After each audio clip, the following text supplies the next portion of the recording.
Bueno, muy buenas tardes, noches.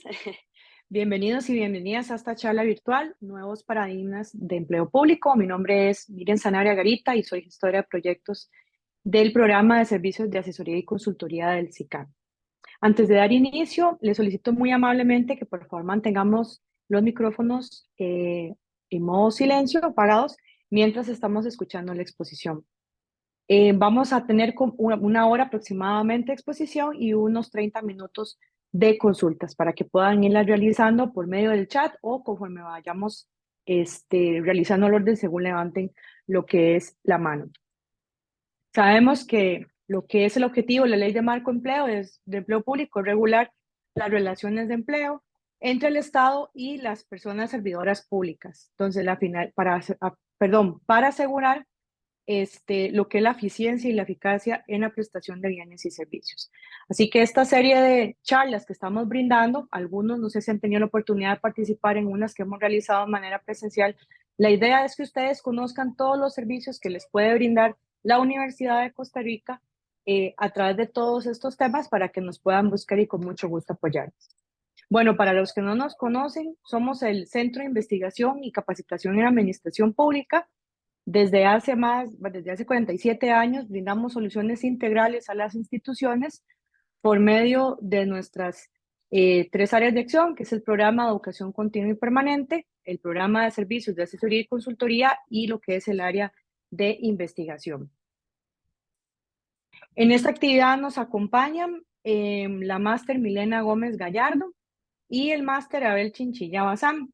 Por acá les vamos a dejar nuestros contactos, mi correo, mi teléfono, que también es el WhatsApp Business, y también el de mi coordinador. En caso de que ustedes quieran contactarnos, con mucho gusto estamos para servirles. Vamos a presentar un momentito a los consultores para poder iniciar la actividad. Bueno, como les indiqué, nuestra primera expositora es doña Milena Gómez Gallardo. Ella es licenciada y máster en Administración de Empresas con énfasis en Recursos Humanos. También es docente en la Universidad Técnica Nacional desde el 2005 en la carrera de Administración y Gestión de Recursos Humanos, Ingeniería en Procesos Industriales, Contabilidad y Finanzas, Ingeniería de Software. En la Universidad de Costa Rica, en la Escuela de Administración Pública, también ha participado en la Maestría de Salud Pública del 2016 a la fecha. De la Universidad de Costa Rica también es consultora en gestión de capital humano, tanto en administración pública como privada, con más de 20 años de docencia universitaria. También es consultora, por supuesto, del SICAP y del SICAP de acá de la Universidad de Costa Rica, disculpen. Y tenemos el otro expositor que es don Abel Chinchilla Bazán. Él es licenciado en Derecho de la Universidad de Costa Rica, es máster también en Derecho Laboral de la Universidad Latina. Tiene un diplomado en temas de corrupción y ética pública de la Universidad de Salamanca. Es asesor legal en instituciones del sector público centralizado e instituciones autónomas. También cuenta con una amplia experiencia en capacitaciones de personal en instituciones sobre aspectos de derecho administrativo y laboral, y también es docente universitario de la Escuela de Administración de la Universidad Nacional. A nivel de bachillerato y licenciatura en los cursos de Derecho Laboral, Administrativo y Bancario, y también, por supuesto, es consultor y facilitador del SICAP. Vamos a iniciar primero con el señor Abel y posterior seguiremos con doña Milena. Entonces voy a darle paso a don Abel para que pueda iniciar. Muchas gracias y bienvenidos y esperemos que sea de mucho provecho esta actividad. Eh, bueno, buenas tardes, buenas noches a todos y todas. Primero quiero saber si se escucha bien. Sí, se escucha bien. Ok, perfectamente. Bueno, muchísimas gracias. Reitero mi saludo entonces. Buenas tardes a todos. Muchas gracias por acompañarnos esta noche, sobre todo tomando en consideración que muchos de ustedes vienen o están saliendo de sus jornadas laborales, ¿verdad? Y conectarse a una actividad académica de esta naturaleza, pues siempre es de elogiar porque significa que son personas interesadas, que son personas que procuran, ¿verdad?, ampliar sus conocimientos sobre un tema de tanta actualidad como el tema del empleo público. No quiero iniciar sin antes agradecer al SICAP, a la Universidad de Costa Rica, por esta invitación para compartir este espacio de reflexión, este espacio para que a casi un año de haber entrado en vigencia de la Ley Marco de Empleo Público, nos tomemos unos momentos para hacer un repaso pequeño, ¿verdad? Porque en realidad el tema es muy amplio. Incluso el título de esta charla, cuando fue escogida, de paradigmas o nuevos paradigmas sobre la ley de empleo público, no deja de ser muy ambicioso, ¿verdad? Un paradigma, pues tal como lo vamos a ver ahora, es toda una visión de mundo, ¿verdad? En alemán eso se llama el Weltanschauung y eso significa la manera en cómo nosotros vemos nuestra realidad y cada uno de nosotros tenemos una forma distinta de ver la realidad. Precisamente la idea es proporcionarles a ustedes un poquito de herramientas de comprensión de cómo es que esta ley marco de empleo público ha venido a impactar a casi 300,000 trabajadores del sector público costarricense y procura impactar a las nuevas generaciones de trabajadores del sector público costarricense. Entonces, les decía, pues reitero mi agradecimiento a SICAP por tomarnos en cuenta para compartir este espacio, a la compañera Miriam, que siempre se muestra tan amable y tan dispuesta para colaborar con todo, para llevar este conocimiento a la mayor cantidad de personas posible, de verdad, a través de este tipo de actividades, ¿verdad? Y a todas las direcciones ejecutivas de SICAP que siempre tienen esa disposición para con las personas que quieren compartir y transmitir conocimiento. Voy a empezar a proyectarme y no tengo permisos, Miriam, para saber si proyecto. ¿Sí? Sí, ya los tienes. Perfecto, muchas gracias. Bueno, entonces les decía que vamos a hacer esta presentación de base para pues dar inicio con nuestro tema. Reitero, el tema de los paradigmas, ¿verdad? O el tema de hablar de nuevos paradigmas sobre empleo público es muy ambicioso. ¿Por qué es muy ambicioso? Bueno, porque todavía estamos en una ley que está empezando a gatear. Para hacer un marco de referencia histórico, tenemos que recordar que por lo menos nuestro Código Civil data de 1888, ¿verdad? Tenemos una constitución política que data de 1949, tenemos un código de trabajo que data de 1943, que sufrió una gran reforma en el año 2015, que entra a regir en el año 2017. Y con esto lo que quiero decir es que, pues, para que una ley en realidad empiece a caminar, necesita muchos años, ¿verdad? Necesita muchísimos años. Por esta razón es que esta ley marco de empleo público está apenas empezando a gatear, ni siquiera se ha levantado, diría yo, porque todavía hay muchos aspectos que no están completos. Muchos de ustedes sabrán que varios de los aspectos sustanciales de esta ley marco de empleo público se encuentran en la actualidad sujetos de estudio por parte de la Sala Constitucional de la Corte Suprema de Justicia en virtud a múltiples acciones de inconstitucionalidad que se encuentran planteadas, ¿verdad? Que no es el objeto de este espacio discutirlos, sino que básicamente hacer reseña de que todavía la ley marco de empleo público está empezando apenas a transitar por este enredado camino del derecho, ¿verdad? A la fecha, habrán surgido algunos conflictos individuales productos de la aplicación de esta ley. A la fecha, todavía, por lo menos de mi parte, desconozco si hay algún tipo de jurisprudencia por parte de alguna de las dos salas encargadas de la aplicación de esta ley, que podrían ser la sala segunda o la sala primera, que nos vengan a marcar un derrotero concreto sobre cómo es que nosotros vamos a tener que interpretar esta ley. Entonces, tomando en consideración esta referencia histórica, tenemos que considerar entonces cómo es que vamos a adentrarnos a la forma en que tenemos que empezar a ver no la ley marco de empleo público, sino el empleo público costarricense, ¿verdad? Ahora que la compañera Miriam estaba haciendo la introducción de esta charla o de este espacio, pues ella hacía referencia a que la ley marco de empleo público rige las relaciones de servicio entre la administración en su amplio sentido, ¿verdad? Un sentido lato, es decir, en un sentido amplio, tanto la administración pública centralizada como descentralizada, ¿verdad?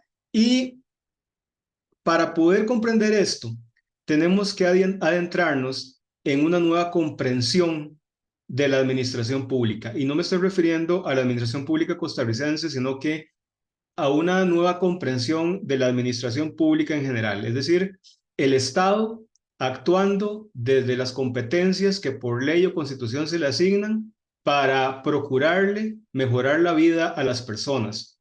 Y esto nos tiene que traer a colación también el hecho de que tenemos que también ver esta ley a través del paradigma de la nueva administración.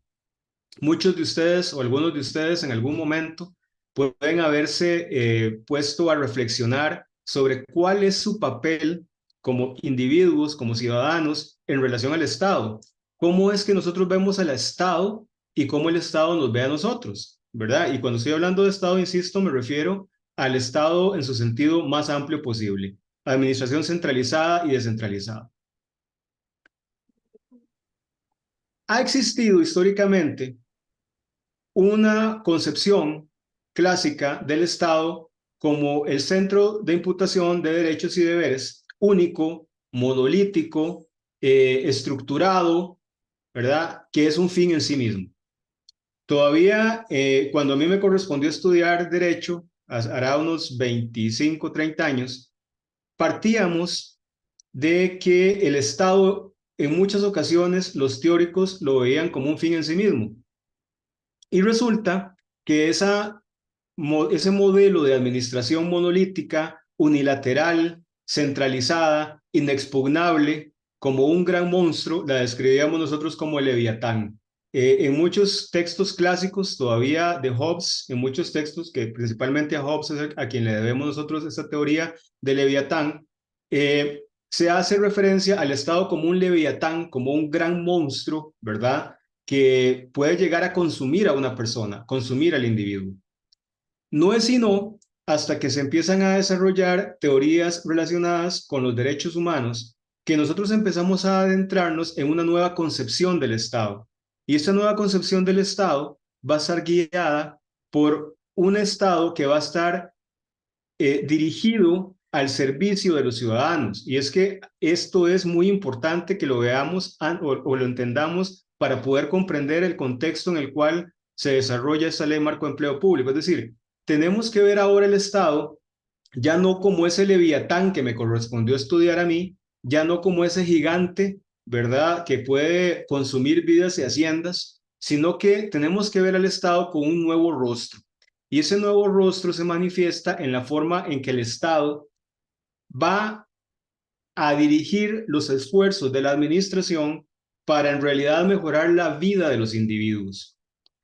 A través de la historia reciente se han dado muchísimos ejercicios de cómo el Estado va a venir a no solamente tomar decisiones de manera unilateral, sino que además va a tomar el parecer de los individuos. Y como ejemplo de esto, previo, insisto, a ver el tema de la ley marco de empleo público, tenemos que ver como, por ejemplo, el tema de la participación ciudadana, a la cual yo voy a hacer referencia más tarde.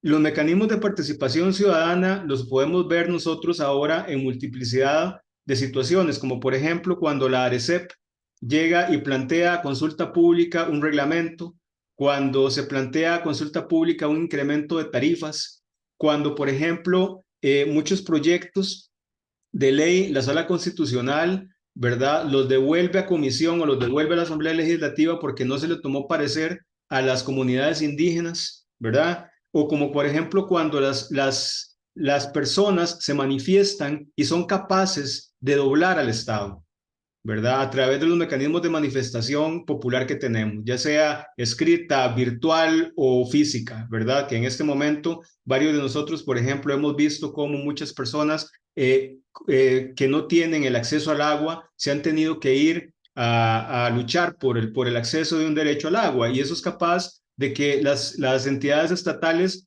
viren o den un giro en sus decisiones. Entonces ven ustedes cómo tenemos que partir entonces para la comprensión de esta ley de una nueva visión del Estado, ¿verdad? Y eso se va a ver reflejado precisamente en varios de los principios de esta ley.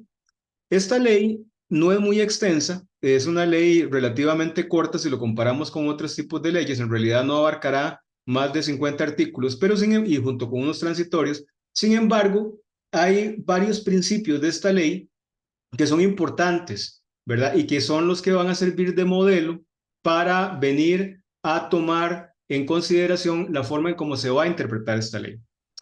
Pero entonces adentrémonos en nuestra discusión de esta noche. Empecemos entonces, para quienes no están identificados o relacionados con la palabra paradigma. O sea, ¿qué entendemos nosotros por un paradigma?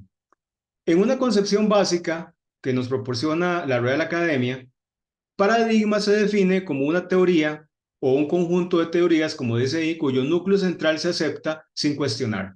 Es decir, nosotros vivimos en una realidad que muchas veces no cuestionamos. ¿Ah? Vivimos envueltos en una serie de acontecimientos y vivimos envueltos en una serie de situaciones que damos por hecho. Y en muchas ocasiones esta realidad, como digo, es un conjunto de teorías incuestionables, ¿verdad? A la cual nosotros nos sometemos, ¿verdad? ¿Por qué? Bueno, porque facilita nuestra forma de vida. Es decir, el ser humano, entendamos que es un ser social, pues es un ser dependiente e interrelacionado con los demás seres humanos, y en el tanto y el cuanto el ser humano acepte como ciertas una cantidad de verdades, pues entonces su vida va a ser más sencilla, ¿verdad? Es decir, imagínense ustedes que todos nos pusiéramos a cuestionar absolutamente todo. Hay ciertas verdades que damos por hecho, y eso es lo que relacionamos nosotros con un paradigma. O sea, un paradigma, al final de cuentas, es una teoría sobre la cual yo construyo una realidad. Como les digo, me devuelvo el término alemán, el Weltanschauung, la forma de ver o la visión de mundo. O sea, yo tengo una visión de mundo, que esta visión de mundo, por ejemplo, va a ser distinta a la de un español, una visión de mundo que va a ser distinta a la de un estadounidense, una visión de mundo que incluso puede llegar a ser distinta dependiendo del contexto en el que yo me realizo.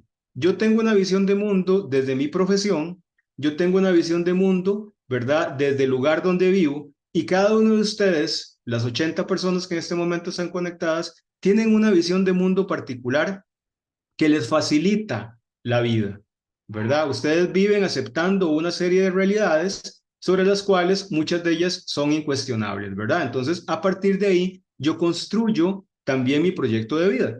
Entonces, devolvemos. Dice ahí que es un conjunto de teorías cuyo núcleo central se acepta sin cuestionar y que suministra la base y el modelo para resolver problemas y avanzar en el conocimiento. Porque incluso a la hora de que yo construyo conocimiento, es decir, cuando yo avanzo, ¿verdad? En la comprensión de mi entorno, yo lo construyo tomando como base un paradigma que ya yo acepté como cierto, ¿verdad? Entonces, incluso las mismas investigaciones científicas se construyen con fundamento en un paradigma previamente existente. De ahí, ¿verdad? Entonces, que también don Thomas Kuhn nos dice lo siguiente: los paradigmas, en esencia, van a ser realizaciones científicas universalmente reconocidas, que durante cierto tiempo proporcionan modelos de problemas y soluciones a una comunidad científica. Traslademos, por ejemplo, el tema del paradigma o el conocimiento, o la construcción del conocimiento a través del paradigma, por ejemplo, cuando se introducen nuevas teorías, por ejemplo, las teorías de Stephen Hawking, ¿verdad? Que vienen a cambiar completamente paradigmas, ¿verdad? Con respecto a la física cuántica, ¿verdad? Es decir, el mundo venía con una serie de paradigmas científicos universalmente reconocidos y vienen personas que vienen a transformar completamente esta nueva forma, ¿verdad? O vienen a aportar una nueva forma de ver la vida. Entonces yo pongo, por ejemplo, Stephen Hawking, pero todos los días, ¿verdad? Surgen nuevos teóricos, todos los días se rompen los principios científicos y nacen nuevas ideas. Entonces, de la misma manera, vamos a tener que entender que un paradigma o un nuevo paradigma viene a trastocar un antiguo paradigma, ¿verdad? ¿Cuál va a ser ese antiguo paradigma para efectos de la ley marco empleo público? Bueno, vamos a empezar por una base constitucional. En el artículo 191 de la Constitución Política, que como digo, está desde 1949 rigiendo los destinos del país, se dispone lo siguiente, y esto es muy importante que lo entendamos ahorita de previo a ver la ley. El artículo 191 dice: un estatuto de servicio civil regulará las relaciones entre el Estado y los servidores públicos, con el propósito de garantizar la eficiencia de la administración. Este artículo es la génesis del nuevo paradigma que pretendían los constitucionalistas que se diera a futuro para los servidores públicos nacionales. Antes de la Constitución de 1949, los historiadores nos refieren de que en Costa Rica, para nombrar a los servidores públicos, se dependía de un sistema que se denominó el spoil system. El spoil system consiste básicamente en yo nombro a las personas que me apoyan en mi partido político, ¿verdad? Yo nombro a las personas que me ayudaron a llegar a un puesto de elección popular. Eso es el spoil system. Y eso rigió hasta 1949. A partir de 1949, se dispone por orden constitucional que las personas que van a entrar al servicio de la administración lo van a hacer con base no solamente en la idoneidad comprobada, sino que además van a disponer de un derecho que se va a llamar estabilidad. ¿Cuál es el propósito de esto? Bueno, precisamente como dice acá la última frase, garantizar la eficiencia de la administración. ¿Y por qué esto es así? Bueno, porque una administración que está variando cada 4 años, una administración que únicamente se sirve de personas que han sido nombradas a dedo, una administración que ha sido nombrada con fines políticos, pues poco provecho le va a dar al pueblo costarricense, ¿verdad? Entonces vean ustedes que nosotros teníamos desde 1949 la posibilidad de agrupar a la totalidad de las personas servidoras del Estado costarricense bajo un único estatuto de servicio civil. Llamo la atención a la palabra estatuto, porque también muchos de ustedes estarán relacionadas con la palabra o la denominación estatuaria. Se ha dicho históricamente que en Costa Rica las personas servidoras públicas tienen una relación estatuaria, lo cual resulta a final de cuentas falso. ¿Por qué? Porque si tuviéramos una relación estatuaria, por ejemplo, en la cual el Estado es el único que dicta, ¿verdad? Las normas bajo las cuales van a servir los servidores públicos costarricenses, pues entonces no cabría, por ejemplo, lo que tenemos en la realidad, como por ejemplo las convenciones colectivas. Si existe una relación estatuaria, no puede existir una convención colectiva, bajo la teoría clásica, ¿verdad? Bajo la teoría clásica. Sin embargo, Costa Rica se caracteriza por lo que conocemos nosotros como un sistema de empleo público de carácter o naturaleza mixta.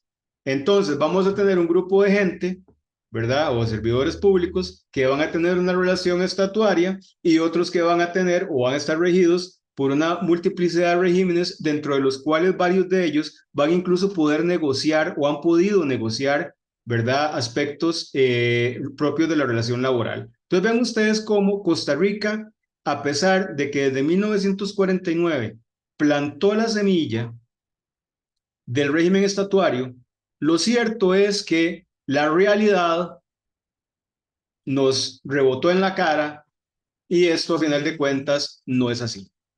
¿Qué es lo que tenemos en la realidad en Costa Rica? Bueno, que el Estatuto de Servicio Civil, que desde 1949 se había prescrito como la única norma que iba a regir las relaciones de servicio entre la administración y los administrados, y más bien las relaciones entre los servidores públicos y el Estado, ¿verdad? Únicamente se aplica para el Poder Ejecutivo y diversas instituciones que por ley lo tienen. Entonces ahí ya se rompió el artículo 191, empecemos por ahí, porque a partir de ahí vamos a tener nosotros como hay un régimen de servicio público en muchas ocasiones diferenciado y distinto en cada una de las municipalidades, tomando en consideración que más bien los cantones en Costa Rica no dejan de crecer.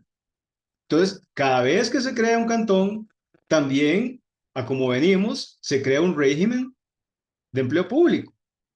De la misma manera, el sector descentralizado, con la ciento y resto instituciones descentralizadas o el sector descentralizado, cada una también tiene su propio régimen de empleo público.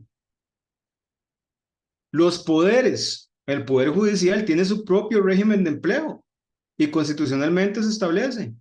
El Poder Legislativo también, el Tribunal Supremo de Elecciones también, las universidades públicas, cada una tiene un régimen de empleo público distinto. Entonces ven ustedes cómo se quebrantó el principio constitucional de la relación estatuaria en la cual en teoría, ¿verdad? En la cual en teoría, pues iba a haber un único régimen de servicio civil, y cuando me refiero al servicio civil me refiero, ¿verdad?, a esta relación necesaria, estatuaria, que debía haber existido entre los servidores públicos y la totalidad de las instituciones del Estado. O sea, deseablemente nos teníamos que haber apegado a ese modelo constitucional inicial que proponía la creación, ¿verdad?, de esta institución del servicio civil que iba a ser la única que iba a regir, ¿verdad?, las relaciones de servicio entre las personas trabajadoras del sector público y el Estado.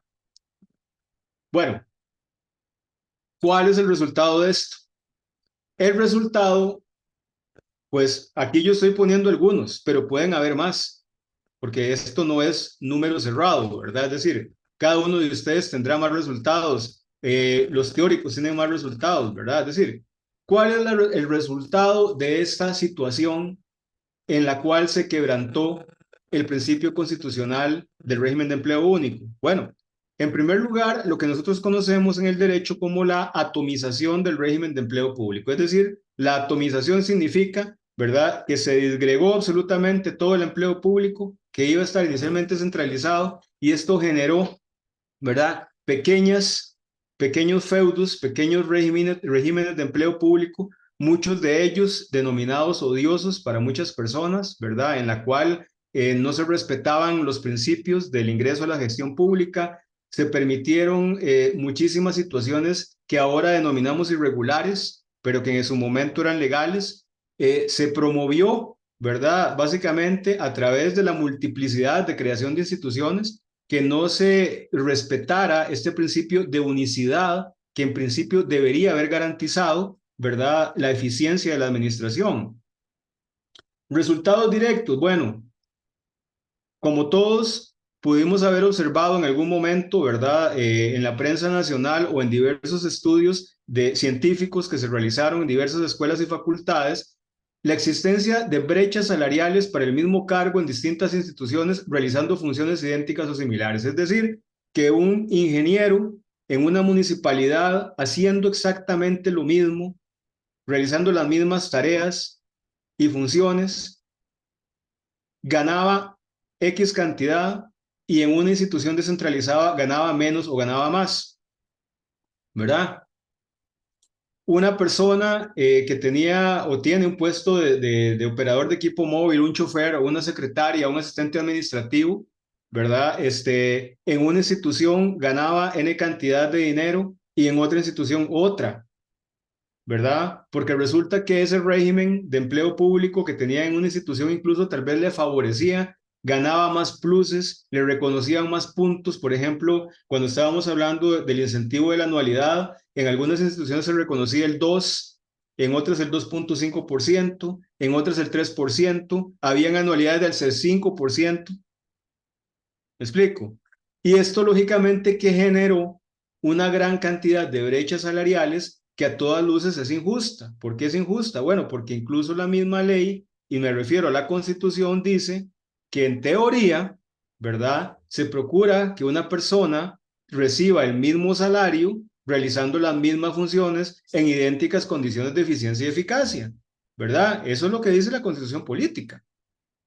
Pero sin embargo, vemos como el mismo Estado, y respetando este principio constitucional, creó o dispuso o toleró la creación de una gran cantidad de brechas salariales, ¿verdad? Insisto que a todas luces, pues, de entrada es injusto, ¿verdad? Pero que además generó, lógicamente, que la inversión en salarios se disparara a tal punto que llegó a colocarnos en un momento, en un riesgo de crisis o de impago o de default, ¿verdad? Porque una gran cantidad del dinero o del presupuesto nacional se estaba dedicando precisamente para responder a estas brechas salariales, ¿verdad? O más bien a estos salarios que generan o que tenían estas brechas salariales. ¿Qué más se toleró? Bueno, la inestabilidad por contrataciones interinas, es decir, cuántas personas durante tanto tiempo, por ejemplo, ¿verdad? Pues han estado en puestos interinos, incluso hay gente que se ha pensionado interinamente, ¿verdad? Con lo cual se contradecía el principio de estabilidad que está garantizado en el artículo 192 de la Constitución Política. Entonces, esta cantidad de regímenes, esta cantidad de formas de contratación generó también pues entonces la existencia de inestabilidad a las personas, ¿verdad? Que son los servidores públicos. Y esto que generó también, bueno, automáticamente condiciones tal vez como acosos laborales, personas con inestabilidad completa, insisto, personas que se pensionaron de manera estando en una condición interina, personas a las cuales, por ejemplo, no sé, los contratos laborales se les terminaban de manera abrupta, ¿verdad? Entonces ven ustedes que esta situación de atomización, pues también genera inestabilidad para las personas servidoras. Resultados también, poca transparencia en el nombramiento de plazas regulares, temporales y de confianza. ¿Por qué? Porque esta cantidad de tolerancia que se dio con la creación de tanto régimen de empleo público, pues también tiene sus situaciones negativas, ¿verdad? Y es que en ocasiones, o en muchas ocasiones, se toleró, ¿verdad?, que no se dieran mecanismos, ¿verdad?, transparentes para la toma de decisiones, ¿verdad?, a la hora de el nombramiento de personas. Entonces, igual vamos con el tema de carrera profesional, ¿verdad? Una inexistencia de transparencia, ¿verdad?, para efectos de, pues, precisamente garantizar la eficiencia de la administración. Estos resultados nos llevan entonces a la promulgación de la Ley Marco Empleo Público que entra en vigencia, ¿verdad?, el 10 de marzo del 2023. O sea, insisto que ya vamos a cumplir nosotros entonces, ¿verdad?, un año, ahora el 10, ¿verdad?, de la entrada en vigencia de esta ley. Llamo la atención particularmente en cuanto al ámbito de cobertura, porque como ustedes pueden ver, esta ley es aplicable, como dice ahí, a las personas servidoras públicas de las siguientes entidades y órganos bajo el principio de Estado como patrono único. Y este concepto de patrono como Estado, de Estado como patrono único, ¿verdad?, viene a servir como un nuevo paradigma también. Los poderes de la República quedan adscritas los órganos auxiliares, el Tribunal Supremo de Elecciones, ¿verdad? Sí, como dice ahí, sin prejuicio del principio de separación de poderes. Es decir, esta ley es de orden público, ¿verdad? Y muchos de sus principios son transversales a toda la administración, aunque la misma ley establezca unas mismas excepciones. Igualmente, sector público descentralizado, ¿verdad? No solamente las instituciones autónomas, que son descentralizadas de grado 1, autonomía grado 1, ¿verdad?, sino que también las municipalidades, la Caja Costarricense de Seguro Social, instituciones autónomas, ¿verdad?, empresas públicas estatales e incluso las universidades estatales. Como ustedes pueden ver, al ser una ley de orden público, ¿verdad?, entonces viene a regir en mucho también todo el ordenamiento público, ¿verdad?, o el ordenamiento de servicio público de esas instituciones. Y finalmente, como dice ahí, las municipalidades, consejos municipales, empresas municipales y demás. Entonces ven ustedes que toda esta ley marco de empleo público viene a generar una sombrilla bajo la cual van a estar incluidos absolutamente todas las instituciones estatales, cada una con sus particularidades. ¿Cuáles son las exclusiones? Y es que aquí es muy importante establecer la exclusión. La exclusión se da entre entes públicos no estatales, como por ejemplo los colegios profesionales, ¿verdad?, que son entes de interés público, pero no estatal. Por ejemplo, empresas e instituciones públicas en competencia, ¿verdad? Evidentemente que hay empresas del sector público que necesitan generar salarios competitivos, ¿verdad? Por lo cual en muchas ocasiones no van a estar adscritas a esta ley, ¿verdad? Pero salvo, dice ahí, en lo relativo al tema de negociación colectiva, porque ahí sí es cierto que van a tener una limitación. Y finalmente, el benemérito cuerpo de bomberos. Entonces, ustedes pueden ver que básicamente esta ley viene a crear, insisto, una gran sombrilla o un gran domo en el cual van a estar adscritas casi la totalidad de las instituciones públicas, salvo las exclusiones que expresamente dice la ley. Recordemos igual que, por ejemplo, el tema del artículo 2 en la actualidad se encuentra cuestionado en la Sala Constitucional, ¿verdad?, por diversas acciones de inconstitucionalidad planteadas por entes y órganos que consideran que deberían estar excluidos del ámbito de aplicación de esta ley. Entonces, vamos a pasar propiamente a el objetivo de esta charla, que es precisamente identificar al menos algunos paradigmas que vienen a ser nuevos, ¿verdad? Que vienen a ser nuevos a través de la entrada en vigencia de esta ley. Y insisto que esto es un número abierto. Estos son los que nosotros identificamos como críticos, ¿verdad? Yo voy a desarrollar 4 de estos paradigmas, ¿verdad? Y mi compañera va a desarrollar el quinto. Entonces, como les decía, la existencia de estos paradigmas va a venir a asegurar, ¿verdad? Que a partir de este momento empecemos a ver la administración con otros ojos. Vamos a tener una nueva visión de mundo, ¿verdad? Del empleo público, ¿verdad? Voy a hacer nada más mención o los voy a enunciar. En primer lugar, la unificación de los regímenes de empleo público. En segundo lugar, la unificación del régimen de remuneración, que vamos a conocer como salario único, el rol de la evaluación del desempeño y la participación ciudadana. Como quinto paradigma, el rol estratégico de los departamentos de recursos humanos en la planificación institucional y desarrollo de los funcionarios públicos. Empecemos desarrollando el primer paradigma, la unificación de los regímenes de empleo público. El antiguo paradigma, es decir, antes del 10 de marzo, planteaba la coexistencia de 50 y más regímenes de empleo público, entre los cuales aspectos relacionados con el tema de reclutamiento y selección, manejo de bases de datos, carrera profesional y todo, ¿verdad? Las instituciones lo definían de acuerdo a sus propios reglamentos autónomos, ¿verdad? Muchos que, lógicamente, están vigentes, pero que requieren una actualización con base en la Ley Marco Empleo Público. La coexistencia de más de 50 normativas para regular las relaciones laborales. Y aquí me refiero al tema de vacaciones, al tema de incentivos no salariales, ¿verdad? Todo esto también por el tema de convenciones colectivas, ¿verdad? Y finalmente, lo que nos tenía este antiguo paradigma sometidos es a los problemas de interpretación normativa. Porque, sin duda alguna, el hecho de que una persona trabajadora del sector público pasara, por ejemplo, de un régimen a otro, generaba muchísimas confusiones, generaba muchísimos problemas, ¿verdad? Y esto hacía en algunas ocasiones, ¿verdad? Fuente generador de conflictos individuales entre los servidores públicos y las instituciones. Bajo el nuevo paradigma del Estado como patrono único, vamos a tener en primer lugar algo que es, insisto, que yo no voy a hacer tal vez una apreciación de carácter crítica, pero que muchas personas critican, que es el tema de un solo sistema centralizado dirigido desde el Ministerio de Planificación con el soporte técnico del Servicio Civil. Es decir, a partir del 10 de marzo del año 2023, es el Ministerio de Planificación el responsable y el encargado de regir, es decir, de ejercer como rector del empleo público costarricense.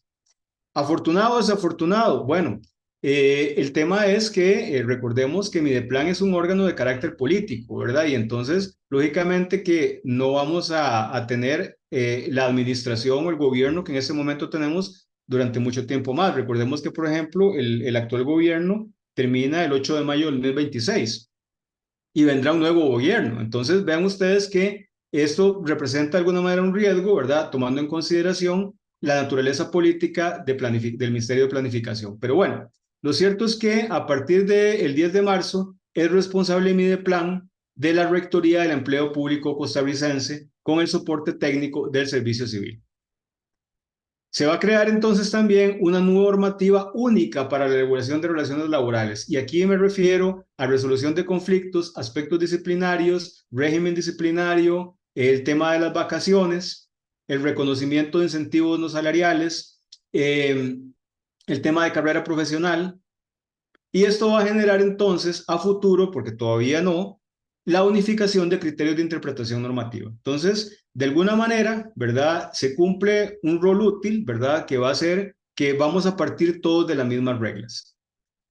Conste, esta ley no deroga muchos de los aspectos laborales que están plasmados en los reglamentos autónomos de servicio, ¿verdad? Hay un respeto con base en los transitorios a derechos adquiridos y situaciones jurídicas consolidadas en el tanto y en el cuanto no existe una variación de las condiciones de la persona. Entonces, eso es un tema también muy importante.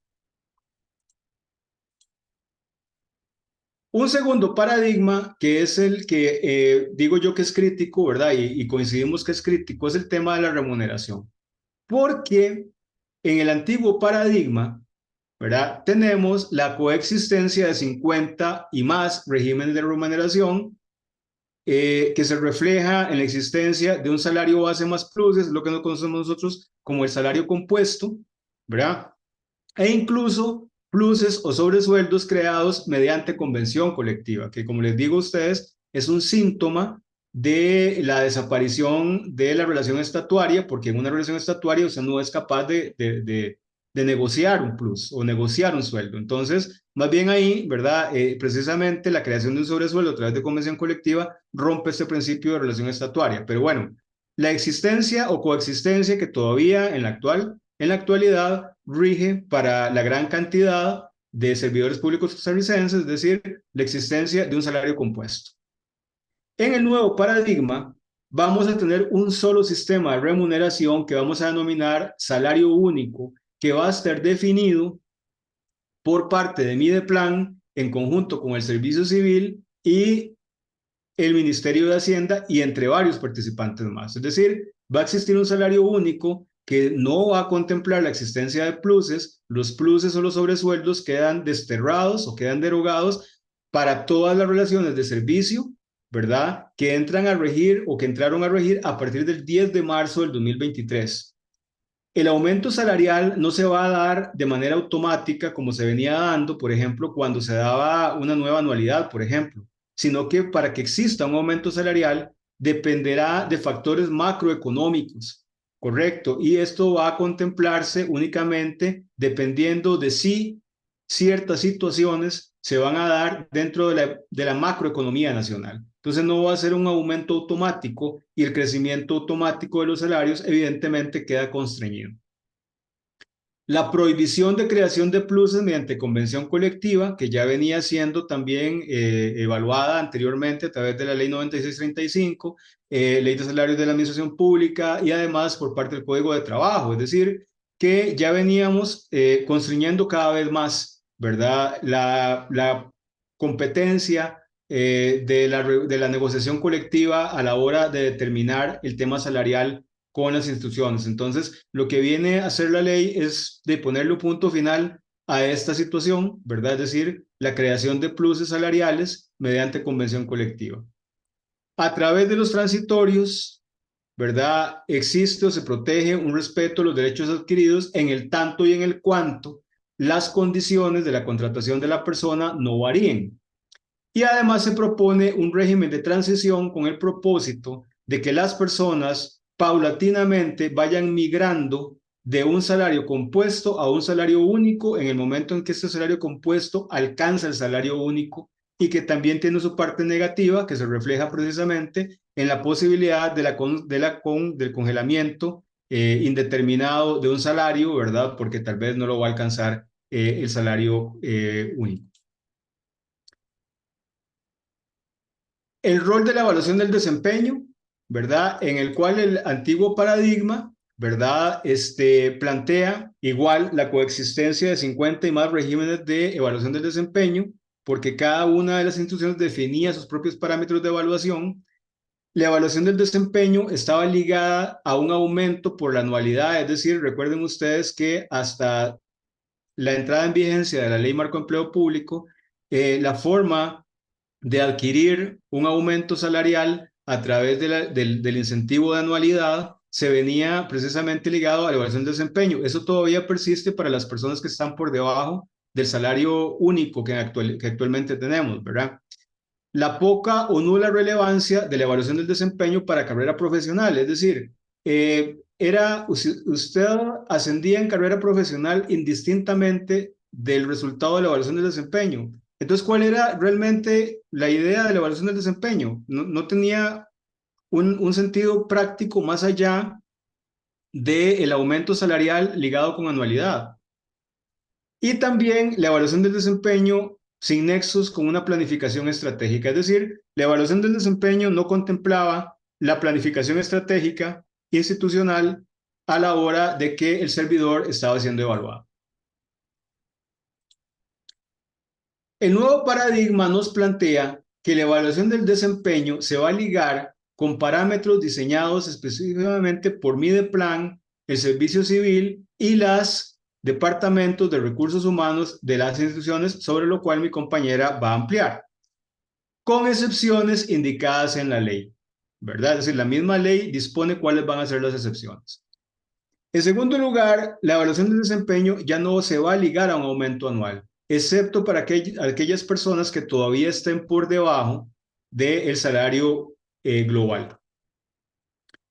Algo que viene a impactar decididamente la relación de servicio va a ser el tema de la estabilidad que se va a ver comprometida si una persona, servidora pública, es evaluada o obtiene 2 notas negativas de manera consecutiva, bajo lo cual podría ser despedido sin responsabilidad patronal. Es decir, acá se pone de manifiesto la forma de la pérdida de la estabilidad de las personas que actualmente tienen una propiedad, ¿verdad? Entonces vean ustedes cómo la evaluación del desempeño podría dar lugar a un despido.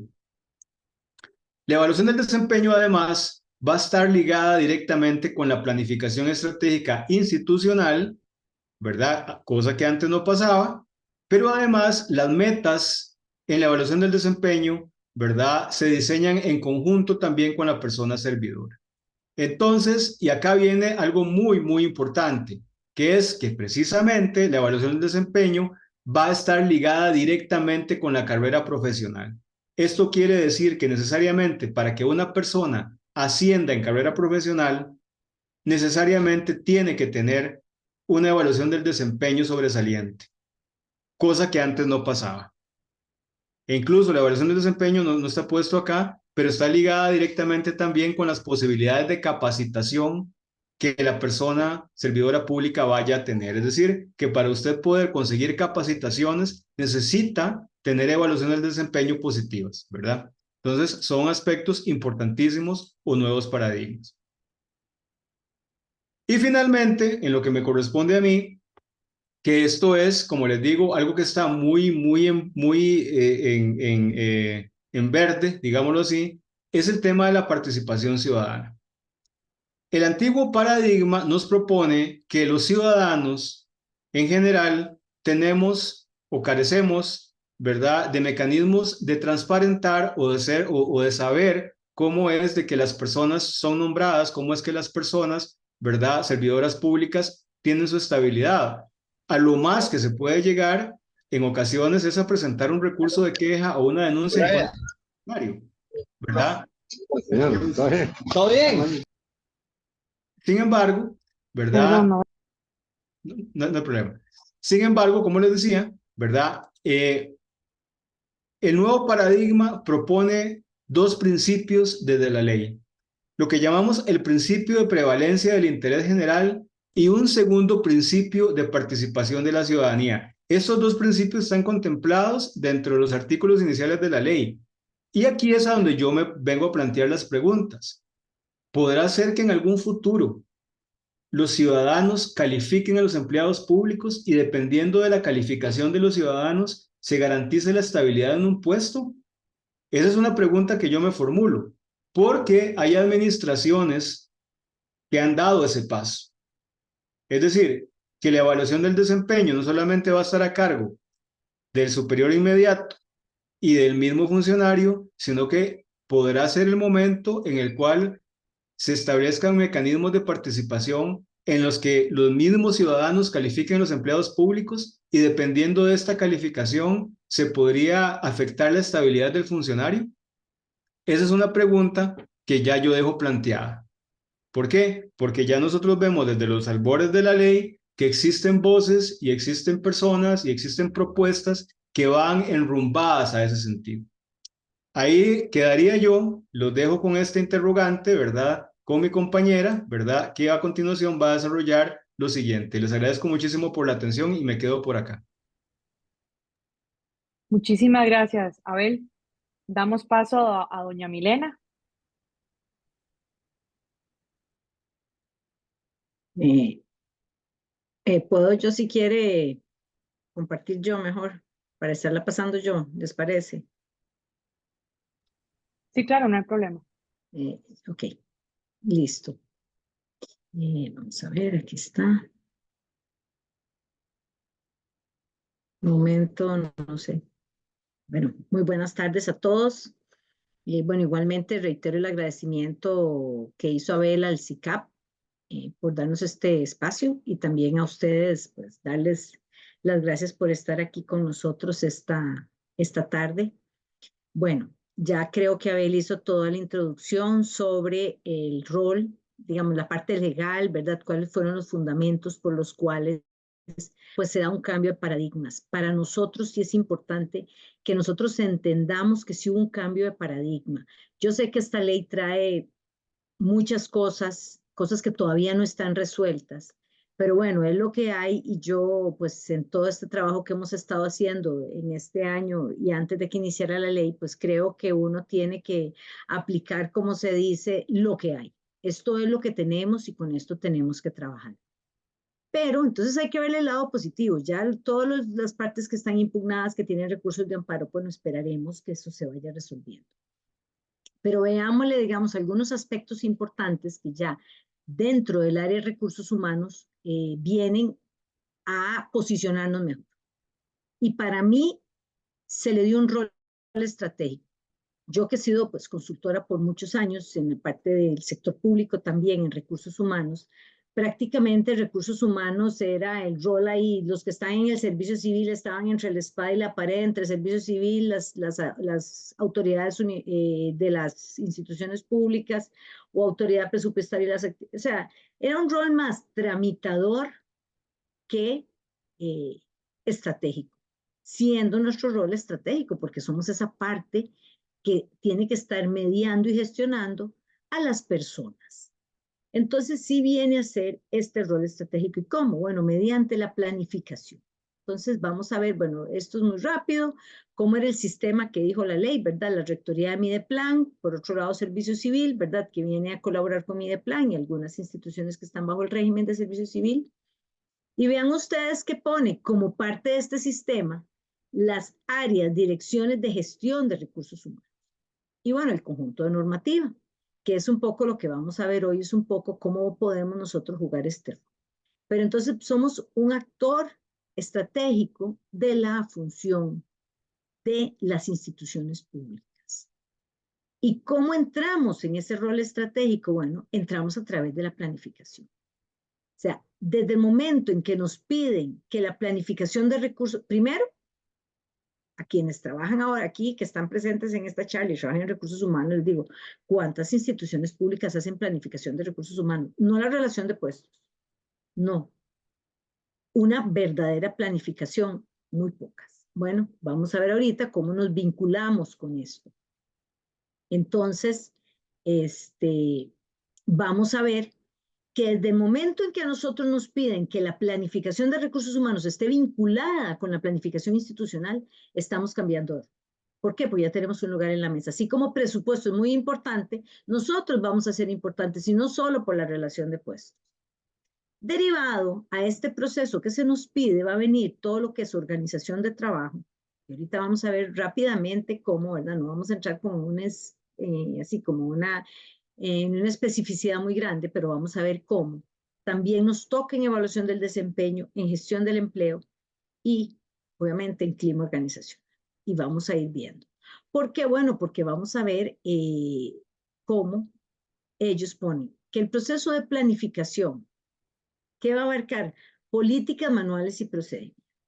Entonces, dentro de este marco, esto es un marco conceptual, ¿verdad?, que establece la ley muy basado en Francisco Longo, que es el que establece esta división, pero veamos cómo la planificación empieza a cubrir todo el área de recursos humanos. Entonces, cuando ustedes les dicen, bueno, tienen que pegar la planificación, ahora sí, ¿cómo la pegamos? ¿Cómo se come esto? Que eso es importante, ¿cómo nos comemos este problema de pegar? O sea, la planificación. ¿Por qué? Porque nos están pidiendo en la evaluación del desempeño que la evaluación responda, dependiendo del grupo ocupacional en el que se ubique el cargo, a los objetivos y metas. Entonces, eso fue un cambio radical que viene a darnos la Ley de Empleo Público y que tenemos desde recursos humanos que gestionar internamente en las organizaciones. Entonces, aquí vemos que, bueno, nos pide análisis de las disponibilidades y necesidades de personas. ¿Esto que nos pide? En resumen, son estudios de cargas de trabajo. ¿Cuánta gente necesito realmente? Más ahora, ¿verdad? Con todas estas situaciones de recortes presupuestarios, de, bueno, toda esta situación de contención del gasto, necesitamos saber la cantidad y calidad de personas. Ya no puede ser, mira, es que necesitamos 2 asistentes o necesitamos 3 técnicos. Bueno, ¿técnicos para qué? ¿Técnicos cómo?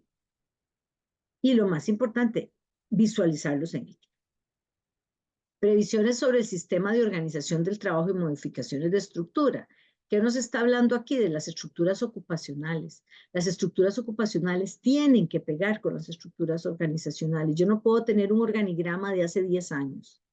¿Por qué? Pues de un organigrama de hace 10 años en esa estructura que ya ni siquiera es, ¿cómo pego a la gente que está en esa estructura, verdad? Entonces vamos a tener que estar en una constante revisión de la estructura organizativa para pegar la estructura ocupacional, para pegarle en estos procesos de trabajo, ¿verdad? Todo es un encadenamiento lo que tenemos que ir haciendo.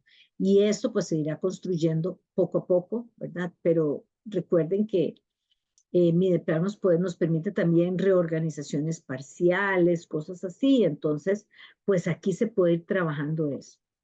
Y ojo, manuales de puestos actualizados. No podemos tener un manual de puestos y aquí el famoso manual de cargos, porque Mideplan lo que va a dar son los lineamientos de cómo se hacen y los manuales tal vez de clases anchas, cómo ha funcionado el servicio civil siempre, pero aquí necesitamos manuales de cargos o de puestos actualizados. O sea, yo necesito saber, no qué hace un técnico 3 de servicio civil, un técnico de servicio civil 3, no.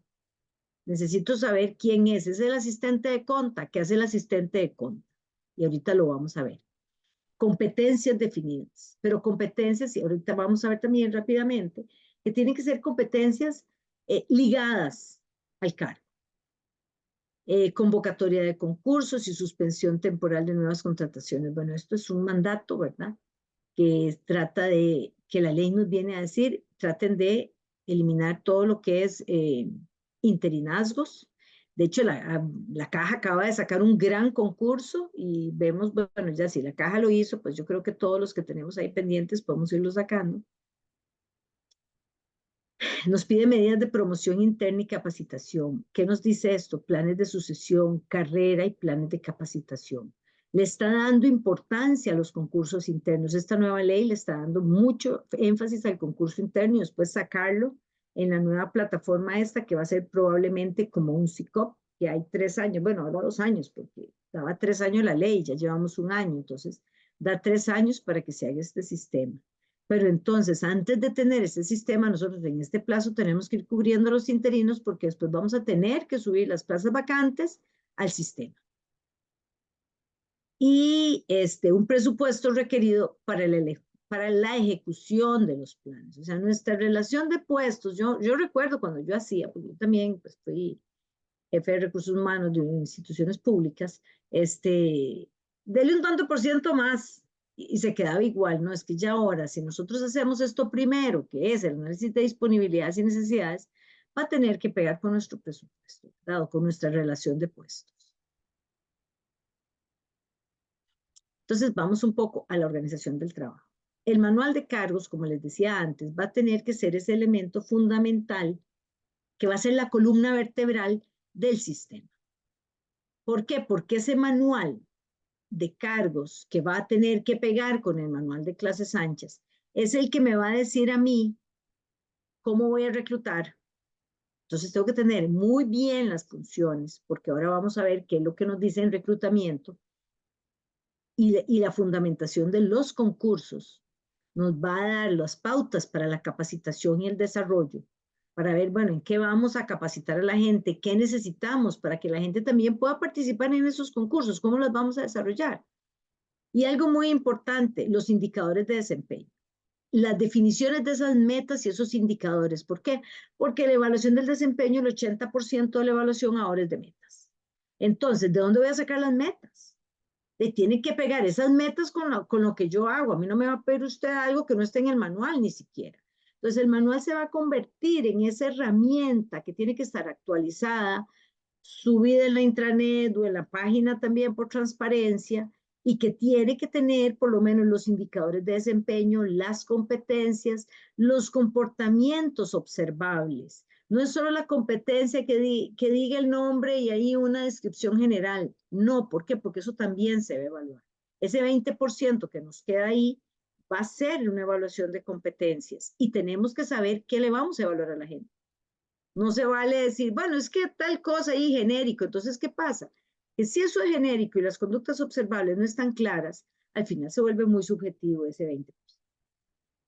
Entonces, vamos a ver, repito, que el manual de cargos y ese manual es propio de cada institución. El manual de clases anchas será dado por Mideplan, dado por Servicio Civil, ese juega a ese nivel. Pero el manual de puestos es una herramienta exclusiva de la institución. Por eso es tan importante, porque ahí usted personaliza sus características y lo que usted necesita. Y cuando usted entre a jugar en ese SICOP de plazas y entre a sacar una plaza concurso, usted va a poder sacar su especificidad, qué necesita, y usted va a poder decir, yo necesito hacer estas pruebas y voy a aplicar esto porque esto es lo que necesito en el puesto, pero el único lugar donde empieza a especificarse es en este manual. Yo le doy mucha importancia a esta herramienta. Me parece que es la columna vertebral de todo lo demás que se va a hacer. Entonces, bueno, aquí va a haber, bueno, define los resultados esperados, que era lo que yo les decía, ¿para qué? Si yo defino los resultados, defino funciones, ahí tengo ya la materia para hacer indicadores de desempeño. Bueno, los nuevos factores de trabajo, que ya los vimos, están en el artículo 31, ¿verdad? Del 31 de la ley. Y tenemos la definición de competencias. Un buen diccionario de competencias. Aunque las competencias ya estén dadas por Servicio Civil, aunque las competencias estén dadas por Mideplan, yo tengo que desagregar esa competencia. No me puedo quedar con solo esa definición. ¿Por qué? Porque tengo que traducir una definición genérica a una definición específica. ¿Por qué? Bueno, porque es el puesto en el Ministerio de Hacienda. Entonces, ese profesional 3 que dice que estas son las competencias, yo tengo que traducir esas competencias en qué conducta le pido a ese profesional 3 que está en la tributación directa. O qué hace ese asistente de contabilidad, o qué hace el asistente de recursos humanos que trabaja en reclutamiento.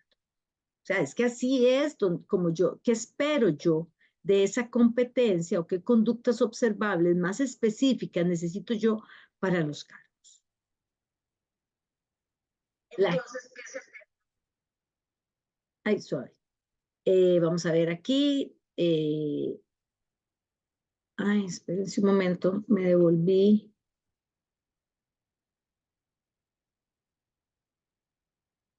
Ok, aquí tenemos una cosa importante y es el sistema de empleo público. Perdón, de empleo. Y esto es importante. Méritos y competencias. O sea, esto viene a ser un cambio grandísimo en los sistemas de reclutamiento y selección. Porque tenemos que revisar toda la normativa que tenemos, cómo hemos estado trabajando para adaptarlos a lo que establece el 15 y otros artículos que tiene la ley y el reglamento sobre el mérito y las competencias. Digamos, ya aquello de que hacíamos por atestados, ahí la ley dice claramente que los atestados no van a ser, no pueden tener un porcentaje tal que defina la participación, sino que el atestado al final viene a ser un componente continúa o no continúa, ¿verdad? Excluyente en ese sentido, tengo los requisitos mínimos, y lo segundo, puede tener un valor, pero que no sea un valor que va a definir el concurso, que antes era mucho por atestados y le dábamos demasiado valor a los atestados, ahora al revés, ahora nos está pidiendo pruebas y competencias de conocimiento y actitudinales, y la ley dice cómo están los porcentajes, ¿verdad? Ya la ley en eso es clara, dice cuánto porcentaje cada cosa. Y nos pide idoneidad comprobada, igualdad y transparencia. Entonces, bueno, también ahí habla un poco de algunos porcentajes en ciertas poblaciones y la ley lo trae, pero lo más importante es que nos viene a cambiar completamente y nos viene a pedir. Y además que esas pruebas que hagamos sean atinentes al cargo. Eso lo dice la ley.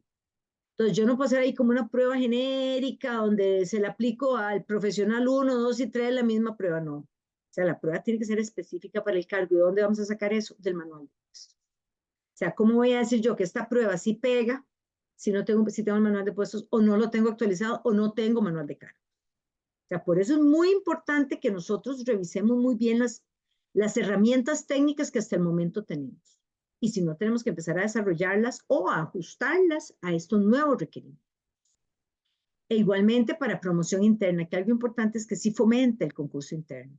Está fomentando el concurso interno. Entonces, sí, pues obviamente vamos a concurso interno porque en 2 años vamos a tener que subirlo a la plataforma de el SICOP del empleo público, ¿verdad? Yo no sé cómo se llamará esa plataforma, pero es esa plataforma de empleo público donde vamos a tener todas las instituciones que subir nuestras vacantes ahí. O sea, ya no es aquello de que yo saco la vacante y traigo al interino, no, ya usted tiene una vacante, tiene que subirla. Y ese va a ser el nuevo método. Pero para tener esto, ya tenemos que tener todo esto debidamente ya listo y programado para que cuando yo ya la saque a concurso, pues salga con todos los requerimientos. Entonces vamos a tener concursos internos y externos. Vamos a vernos obligados a definir, a afinar el lápiz para definir los predictores. Era lo que yo les decía, ajustar las pruebas a los cargos y respetar los porcentajes que indica la ley, ¿verdad? Como les dije, la ley dice para los determinados puestos técnicos, profesionales, operativos, cómo juegan los porcentajes de la prueba de conocimiento, las pruebas actitudinales y eso. Ya la ley los trae. Nosotros lo que tenemos que hacer es ajustar las herramientas e instrumentos que tenemos de trabajo en el área de reclutamiento y selección o gestión del empleo a los requerimientos de los nuevos cargos y de lo que pide la ley. Bueno, la evaluación del desempeño, lo que yo les decía es cómo cambia el modelo. Ya Abel habló un poco de la evaluación del desempeño. Yo sí me voy a referir a que la evaluación del desempeño, por estar ligada, o sea, ese ligamen que va a tener con la planificación institucional, porque nos van a evaluar las metas, ahí tenemos que hacer todo un trabajo de planificación. Ya no puede hacer aquello a la ligera, ni que allá el de planificación por un lado, el de presupuesto por otro, y yo por otro, ahí calculándole a la relación de puestos el tanto por ciento. No. Ya ahora tenemos que hacer un trabajo interrelacionado. ¿Por qué? Porque esas metas van a ser evaluadas. Sirvan para carrera profesional, para la carrera administrativa, sirva para la anualidad, que bueno, ya casi eso está en el punto de extinción, para lo que vaya a servir, pero esa evaluación tiene que estar ajustada. Tengo que tener metas, tengo que tener indicadores de gestión y tienen que pegar. Entonces, esta parte sí es como es muy fino lo que hay que empezar a hilar y a trabajar.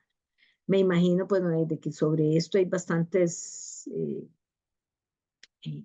procesos, ¿verdad? Que apenas están empezando, porque esto no se hacía antes, pero sí es muy importante.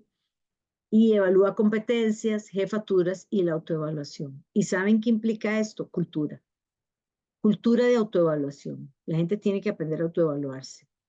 Y también hay que hacer mucho trabajo con las jefaturas, enseñándoles el nuevo modelo que tenemos y que asuman con seriedad y responsabilidad este modelo.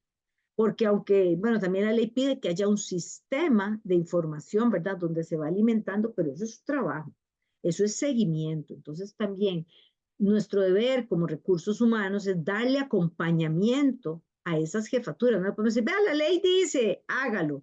Hay que darle acompañamiento y seguimiento porque es un cambio cultural. Y si nosotros queremos dar ese cambio cultural y que la evaluación sirva para algo, tenemos que estar al lado de la gente.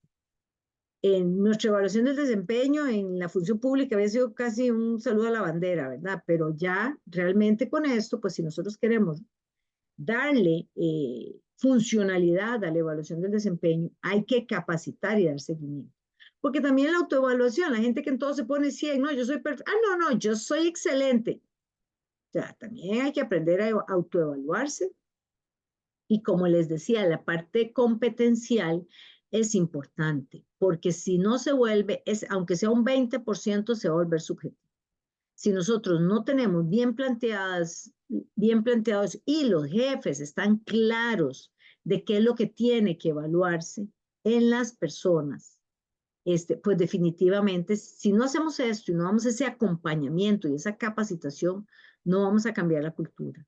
Y después esto pues nos va a traer todas las consecuencias porque al final de alguna forma va a tener que pegar.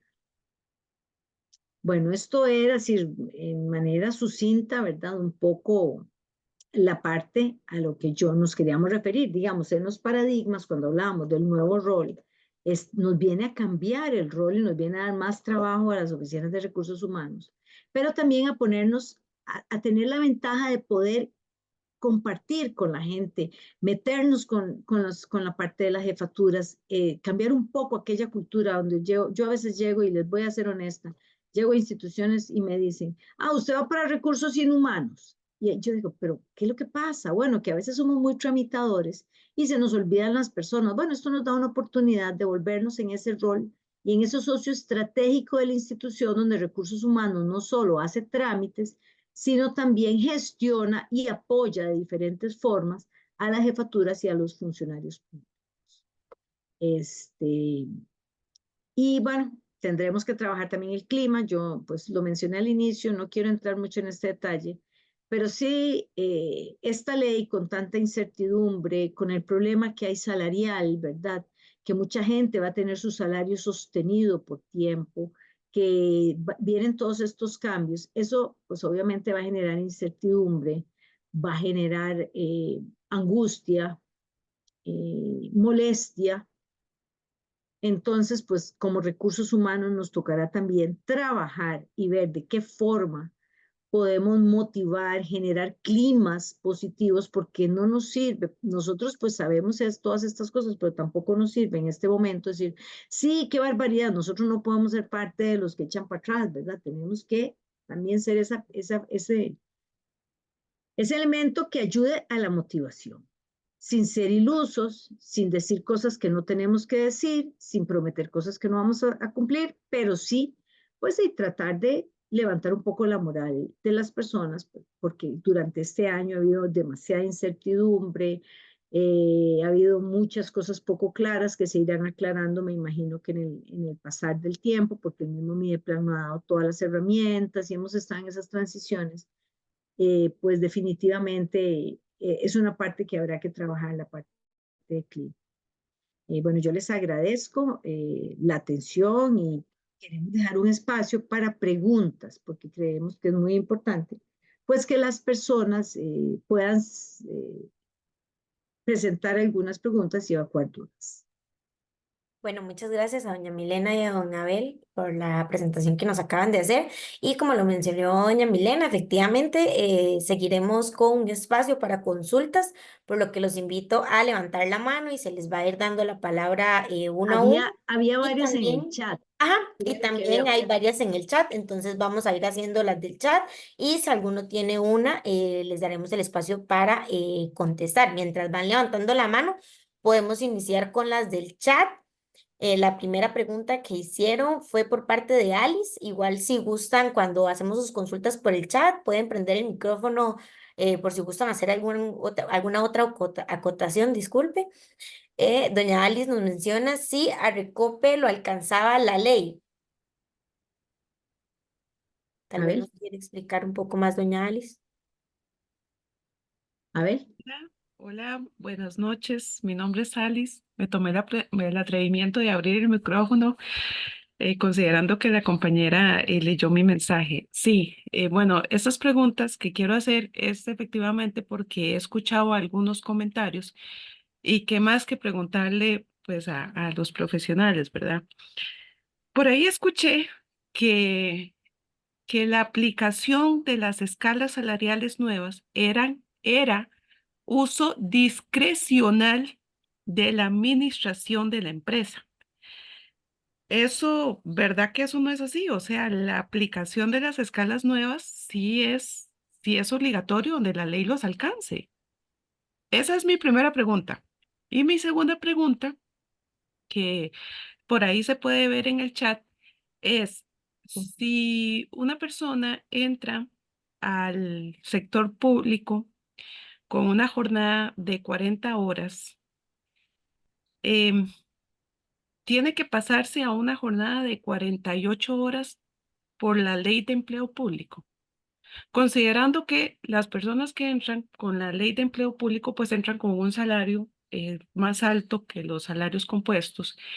Entonces, bajo como esa tesis, esas personas tendrían entonces que pasar a una jornada más extensa, aunque fueron contratados por una jornada de 40 horas, que dicho sea de paso, está reglamentado en el reglamento autónomo que hay en la institución. Ahora, si cambia el reglamento, me imagino que cambia la jornada, pero hasta que no cambie, supongo que todo se mantiene igual. Esas serían mis dos consultas. Gracias.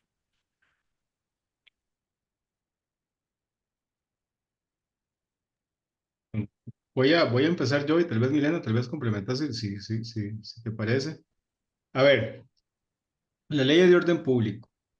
Una ley de orden público significa que es de aplicamiento general para absolutamente toda la administración, salvo que la misma ley disponga la exclusión, ¿verdad?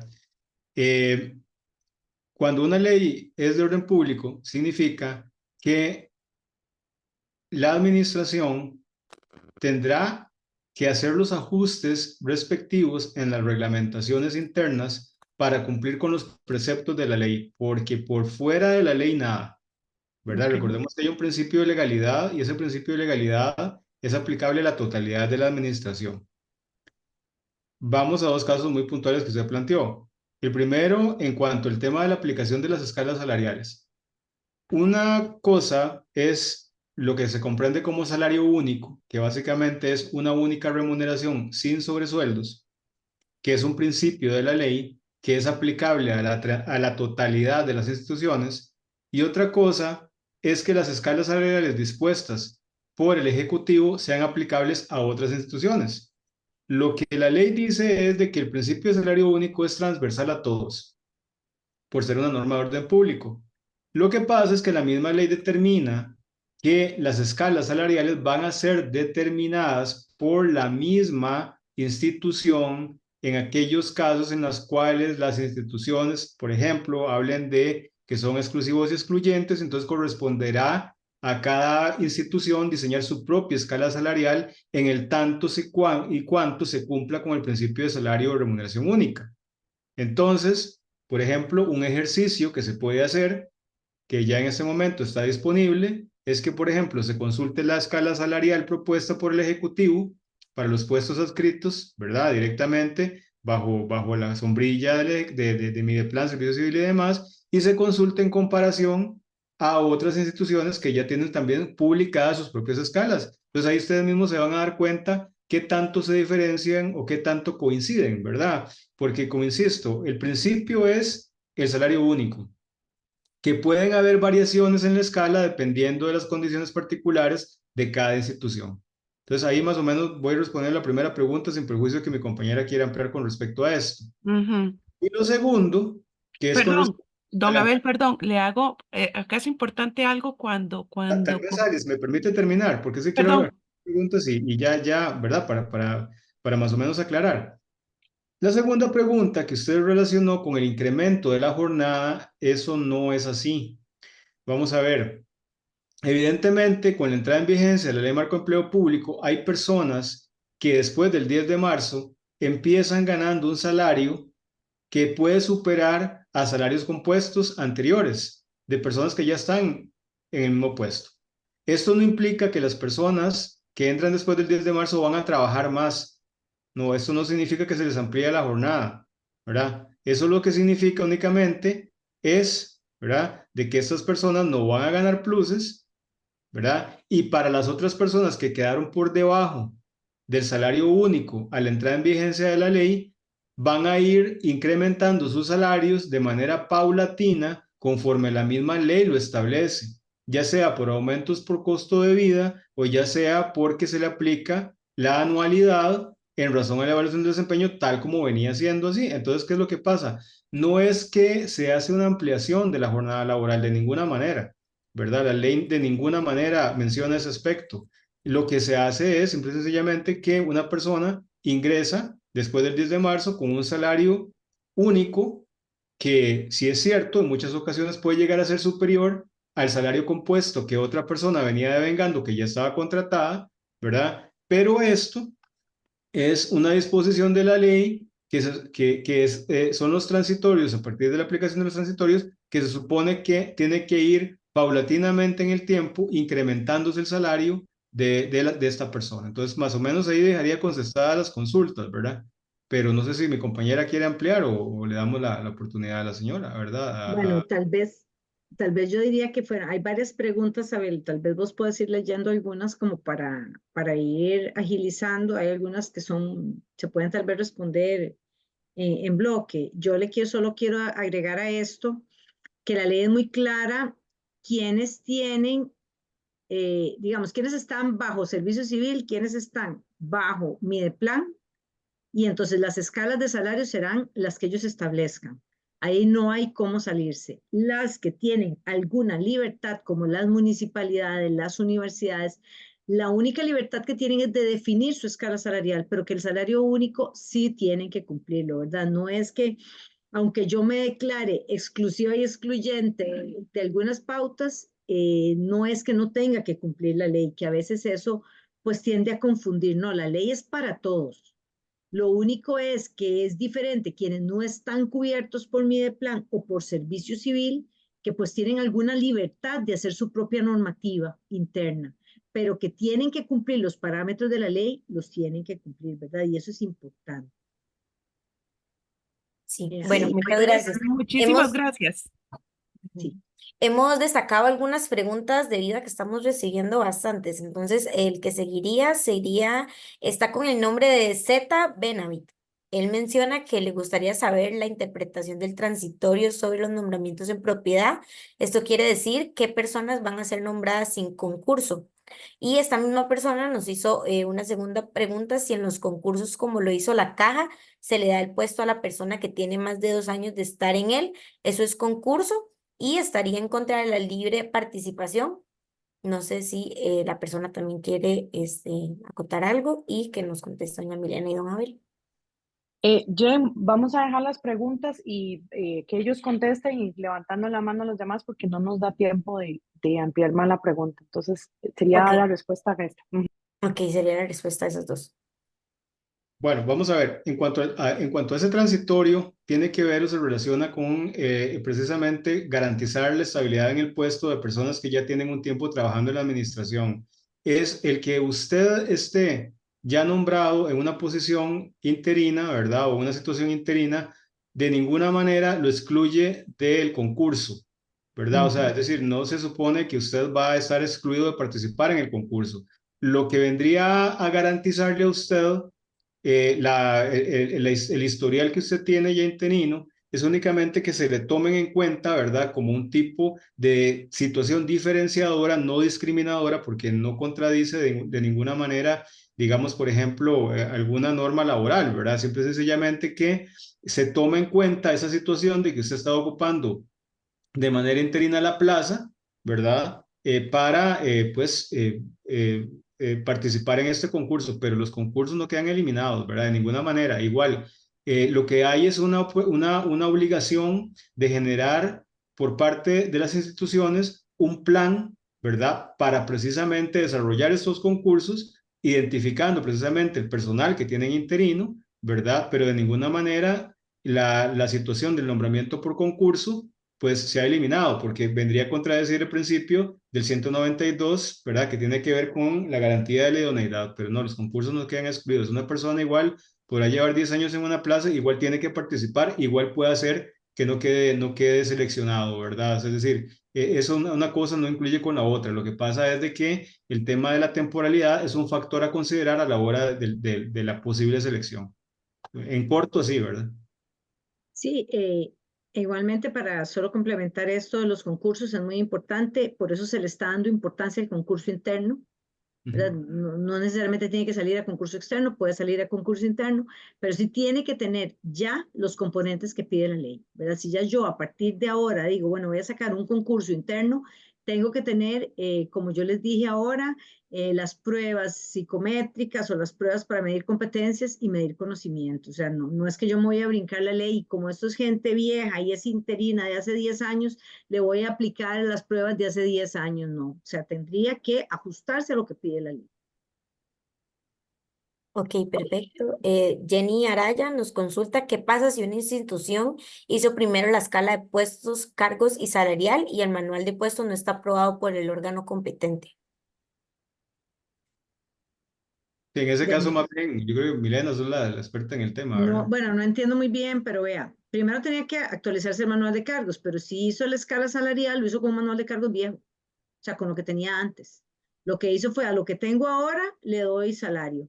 Probablemente si esa institución hace un nuevo manual, tiene que ajustar esa escala salarial. Pero lo que hizo fue decir, bueno, lo que tengo ahora lo ajusto. O sea, eso fue lo que hicieron, probablemente. Ok, seguidamente María G.A. nos consulta qué pasa con los nombramientos que ya se realizaron y no se cumplen estas condiciones que se explicaron. La evaluación de desempeño para los empleados que están en salario compuesto es igual que para los que se encuentran en salario global. No, tiene que ser igual. El sistema de evaluación del desempeño, se hizo para todos. O sea, no hay la diferencia es como la aplicabilidad, digamos, que se suponía que si usted saca una evaluación de tanto y a usted le pagan anualidad, a usted se le sigue pagando esa anualidad. Esa es la diferencia, pero es en la retribución. De hecho, la ley establece también que como no puede estar ligada a incentivos económicos, la institución tiene que definir algunos otros incentivos de carácter no económico e igualmente rige para todos, digamos. Algunas instituciones han puesto cuestiones de teletrabajo, capacitaciones o cosas así como incentivos, pero o sea, la ley rige para todos y el modelo de evaluación del desempeño es igual para todos. Muchas gracias. Vamos a darle la palabra a doña Estíbalis, que levantó la mano. Si gusta puede abrir el micrófono. Buenas noches, gracias. Bueno, básicamente yo provengo de una municipalidad y bueno, la mayoría de municipalidades se declararon exclusivos de estudiantes, ¿verdad? Entiendo lógicamente que sí nos aplica la ley y todo, pero mi consulta es con el tema de la plataforma integrada de empleo, porque yo no sé si nosotros tenemos que subir ahí también los concursos en esa misma plataforma o si al declararnos exclusivos excluyentes nosotros tenemos que crear nuestra propia plataforma. Tal vez Abel en eso, porque es el mismo Bueno, caso de las universidades. claro, bueno, vamos a ver. La ley determina que la plataforma integrada de empleo público va a ser administrada, ¿verdad? Y dirigida por parte de Mideplan, ¿verdad? Lo que se entiende a la fecha, porque recordemos que esta ley aún todavía no está terminada y concluida en cuanto a muchos aspectos de reglamentación, es que se le va a formular la invitación a las instituciones para que suban ahí, ¿verdad? La información con relación a las plazas disponibles, pero se va a generar por medio de invitación, ¿verdad? O sea, es decir, no hay una obligación en la actualidad. Lo que sí hay obligación, ¿verdad? Es que existe una transparencia en cuanto a las plazas disponibles. Correcto, porque eso es algo que viene a garantizar la ley, que es algo que yo estaba planteando anteriormente, ¿verdad? Con el tema de la transparencia. Cuando esta plataforma esté concluida, que ya de hecho ya está funcionando, lo que tiene que haber por parte de Mideplan es una invitación a las instituciones, ¿verdad? Para que coloquen ahí las plazas disponibles. Entonces, es de esa manera como se manejaría. Insisto que estamos esperando todavía más reglamentación para que se determine cuáles van a ser los mecanismos, ¿verdad?, para generar esta situación. Muchas gracias, don Abel. Y debido a que no nos queda mucho tiempo, la última pregunta sería por doña Laura García. Si gusta, abre el micrófono. Gracias, buenas noches. Bueno, hice varias consultas acá en el chat. Sin embargo, quiero que me digan si estoy en lo cierto y es en la medida en que los funcionarios que ya tienen antigüedad en la institución puedan aducir un ius variandi abusivo en términos de que algunas de las decisiones o establecimiento de políticas vayan en contra de alguno de los condiciones que han venido teniendo, ¿verdad? Eso por un lado, y por otro, deduzco que muchos de los elementos comentados se refieren a casos de nuevo ingreso, ¿verdad? En cuanto a requisitos y demás. No sé si estoy en lo correcto y si estoy haciendo clara mi consulta. Gracias. Bueno, vamos a ver. El tema del ius variando abusivo es un tema propio del derecho laboral privado, digámoslo así, ¿verdad? El derecho laboral privado determina la existencia de un variante abusivo cuando por parte de la parte patronal se realizan cambios a las contrataciones laborales sin que se tomen en consideración derechos fundamentales de la parte trabajadora. La declaración de un ius variante abusivo le correspondería a un juez de la República, ¿verdad? O sea, no podemos llegar y decir que automáticamente, iure de iure, como dice uno, podemos detectar el ius variandi abusivo nada más con ver el fenómeno. Tendría que haber una declaración por parte de un juez de la República que así lo determine y así lo sostenga. Eso en primer lugar. En segundo lugar, recordemos que, tal como les estaba diciendo, aquí pasan dos situaciones. La primera, que hay un respeto a los derechos adquiridos. Y recordemos que uno de los derechos adquiridos es precisamente la parte del salario, la jornada, las condiciones, que en el tanto no exista una variación en las condiciones en la contratación, por ejemplo, que haya un movimiento en la plaza, que haya un ascenso, que haya situaciones o que la persona se desplace de una situación a la otra, ¿verdad? O situaciones que la misma ley prevé, pues entonces no varía de ninguna manera la relación laboral tal como se viene desarrollando. Es decir, la ley no viene a suprimirle a usted un derecho que ya está dentro de su haber, ¿verdad? Que lo que sería un derecho adquirido propiamente. Entonces, en ese sentido, también tenemos que pasar a la segunda parte, que es el tema de la relación estatuaria. Recordemos que una de las grandes diferencias, ¿verdad?, que existen con relación al derecho laboral privado es la posibilidad que usted tenga de negociar las condiciones de su contrato. ¿Qué quiere decir esto? Que por esencia, la relación estatuaria es unilateral y entonces el Estado cuenta con las potestades irrenunciables de realizar los cambios que considere necesarios en la legislación laboral en el tanto no violente de derechos adquiridos, ¿verdad? Entonces por ahí, yo, como le digo, tendría que esperar una sentencia de un juez de la República para que determine la existencia de un ius variante abusivo. Hasta tanto, ¿verdad? Como tal, es el ejercicio del Estado de una potestad que la misma Constitución le da. Entonces, por ahí, ¿verdad? Yo creo que le respondería. Para determinar el ius variandi tendría que ser un juez el que lo declare. Bueno, Perdón, vamos.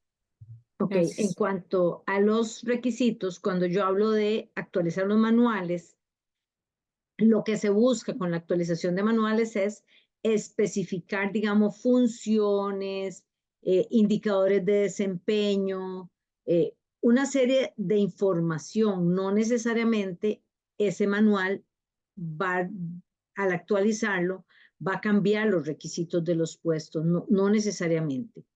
¿Verdad? Eso es lo primero, que también era un poco la otra, ligado con otra pregunta que se hacía en cuanto a los manuales. La idea es que esos manuales hay que trabajarlos muy bien por todo esto y que veníamos hablando de los nuevos requerimientos.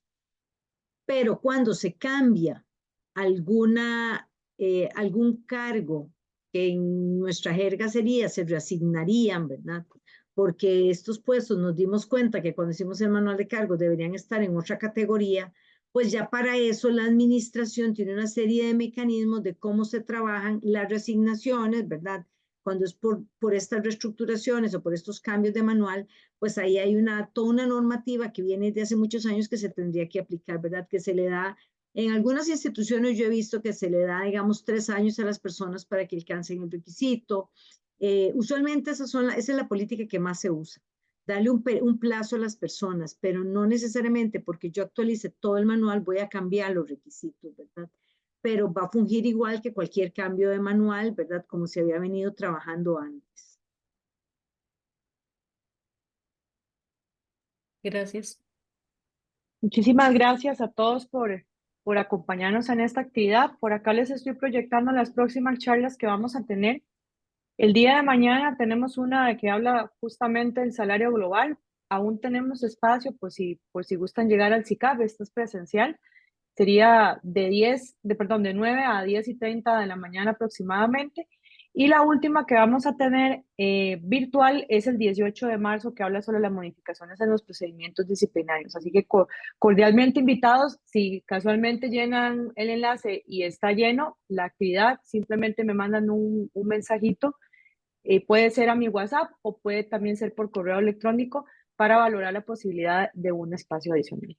También agradezco a la compañera Yendi por acompañarnos, a don Abel y a doña Milena por el tiempo de estar en esta actividad y pues esperamos haber sembrado pues bastantes dudas porque esa es la idea, ¿verdad? Que ustedes nos busquen para poder darles las soluciones que requieren y pues también aportar este tipo de actividades que sabemos que ayudan bastante a las personas y con todas las dudas y demás situaciones que pueden estar viviendo en las instituciones. Así que muchas gracias y espero que pasen una linda noche. Buenas noches y muchas gracias. Buenas noches, que descansen, hasta luego.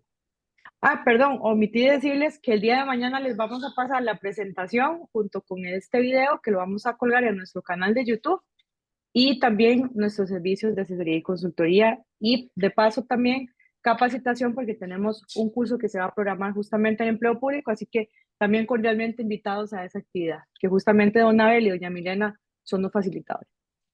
Muchas gracias y muy buenas noches.